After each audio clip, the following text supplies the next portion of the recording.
တကားမရှိဓာမရှိတရွာလုံးဟောင်းလောင်းဖွင့်ထားတဲ့အိန္ဒိယကထူးဆန်းအံ့ဩဖွယ်တကားမဲ့ရွာအပြင်သွားတဲ့အခါပဲဖြစ်ဖြစ်ညာအိတဲ့အခါပဲဖြစ်ဖြစ်အိမ်တကားကိုတော့ခတ်ဖို့မိသွားရင်စိတ်ပူရပါသလားဒါပေမဲ့အိန္ဒိယနိုင်ငံကရွာတရွာမှာတော့အိမ်တိုင်းမှာတော့ခတ်ဖို့နေနေတတ်တာအိမ်တကကြဆိုတာလုံးဝမရှိဘူးဆိုရင်ယုံနိုင်မှာမလားလူကြီး4000ကျော်လောက်နေထိုင်တဲ့ဒီရွာလေးမှာလူတွေဟာသူတို့ရဲ့ရွှေငွေရတနာတွေနဲ့ပတ်စံတွေကိုတကားမရှိတဲ့အိမ်ထဲမှာဒီအတိုင်းပေါ်တင်ထားခဲ့ကြပါလိကဘာလဲခီးတဲ့တွေကိုအံ့အားသင့်စေတဲ့ဒီတကားမဲ့ရွာရဲ့လှုပ်ဝက်ချက်ကဘာဖြစ်မလဲဆိုတာအတူတူလေ့လာကြည့်ကြရအောင်ပါ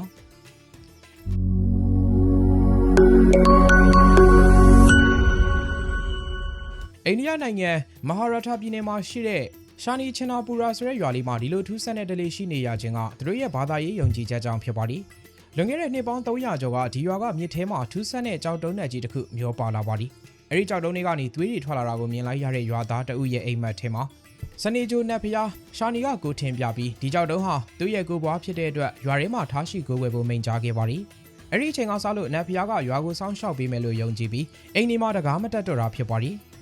ဒီရွာရဲ့အိမ်ကြီး900ကျော်မှာတကားပေါင်နေသားရှိပြီးတကားချက်တွေလုံးဝမရှိကြပါဘူးရွာသားတွေဟာအိမ်ပြင်ထွက်ရင်လည်းပဲတကားနေရာမှာကလကားလေးတစ်ခုလောက်သာချထားလိရှိပါသည်ဒါဟာအတွင်းထဲကိုတလိမ့်ဆန်နေမဝင်အောင်တားဆီးဖို့သာဖြစ်ပါသည်တခိုးရန်သမျှရန်ကြောက်လို့လုံးဝမဟုတ်ပါဘူးတကယ်လို့တစုံတစ်ယောက်ကတဘာပစ္စည်းကိုခိုးယူမိရင်နတ်ဖျားချာနီရဲ့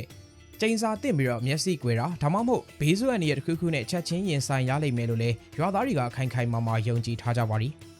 ဒီလိုအလေးထားကအိမ်နေမာရင်မဟုတ်ပါဘူးရွာထဲမှာရှိတဲ့အများပြည်သူဆိုင်ရာအဆောက်အဦတွေကလည်းပဲတကားမရှိကြပါဘူး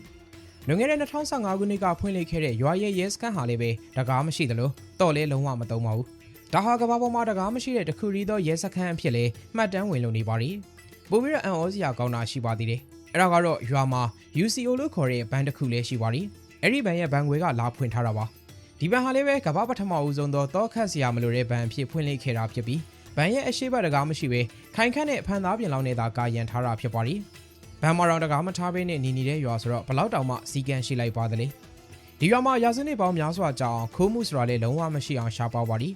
တမိုင်းမှတ်တမ်းတွေအရလွန်ခဲ့တဲ့အနှစ်30လောက်တုန်းကရွာသားတစ်ယောက်ကအိမ်မှာတကားတက်ဖို့ကြိုးစားခဲ့ပြီးနောက်တစ်နေ့မှာအဲ့ဒီလူဟာကန်ဆိုးမှုတွေနဲ့ရင်ဆိုင်ခဲ့ရတယ်လို့ဆိုပါသည်ဒီလိုမျိုးနတ်ဖျားပေါ်ထားရှိတဲ့ပြင်းပြတဲ့ယုံကြည်မှုကြောင့်ဒီရှာနီရှင်နာပူရာဆိုတဲ့ရွာလေးကအိန္ဒိယရဲ့လုံခြုံမှုအရှိဆုံးနဲ့ငြိမ်းချမ်းမှုအရှိဆုံးရွာလေးတစ်ရွာအဖြစ်ယနေ့ထက်တိုင်တည်ရှိလို့နေတာဖြစ်ပါသည်ဒီကုန်းချုပ်ပြောရမယ်ဆိုရင်တော့ဒီရှာနီရှင်နာပူရာရွာလေးရဲ့ဇလန်းဟာလူသားတွေရဲ့ယုံကြည်ခြင်းဟာတမန်နီတကားတွေတောကလောက်တွေထက်ဘလောက်တောင်မှပိုပြီးတော့ခိုင်မာနိုင်တယ်လဲဆိုတာတတ်သိပြနေပါသည်ခေတ်မီတိုးတက်နေတဲ့ဒီနေ့ခေတ်ကြီးထဲမှာတော့မရှိတကားမရှိအချင်းချင်းယုံကြည်စိတ်ချစွာရှင်သန်နေထိုင်ကြတဲ့ဒီရွာလေးရဲ့ပုံရိပ်ဟာတကယ်ကိုစိတ်ဝင်စားစရာကောင်းတဲ့အံ့ဖွယ်ဖြစ်ရတစ်ခုပဲဖြစ်ပါသည်ပရိသတ်တွေရောကိုယ့်ရဲ့မြို့ရွာအိမ်မှာတကားမရှိဘဲနဲ့နေမယ်ဆိုရင်ဘာတွေများဖြစ်သွားနိုင်မယ်လို့ထင်ပါသလဲ